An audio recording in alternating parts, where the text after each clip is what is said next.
All right, so we've talked a lot in class about comparing different acids based on quantitative values. So based on pKa's, based on Ka's, those are the things that we've talked about so far.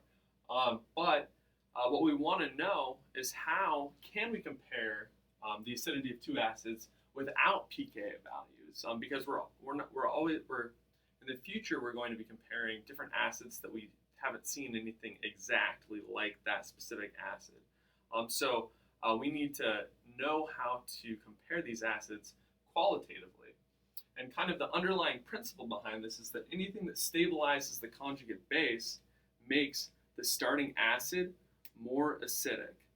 So how can we do this? How do we compare the different acidities qualitatively?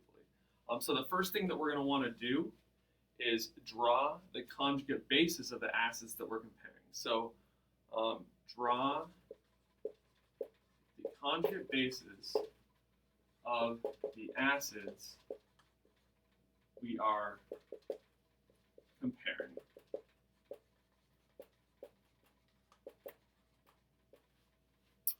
Once we know what the conjugate bases look like, the next thing that we're going to do is determine which is more stable.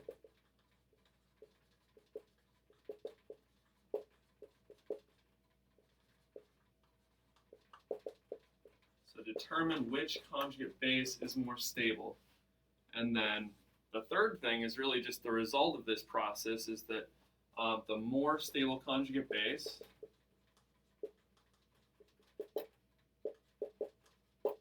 came from the stronger acid. So this is the process that we're going to follow while we're qualitatively comparing acids among themselves. So is this acid stronger than this acid? Well, let's look at the conjugate base of those acids, determine which is more stable, and the more stable conjugate base came from the stronger acid.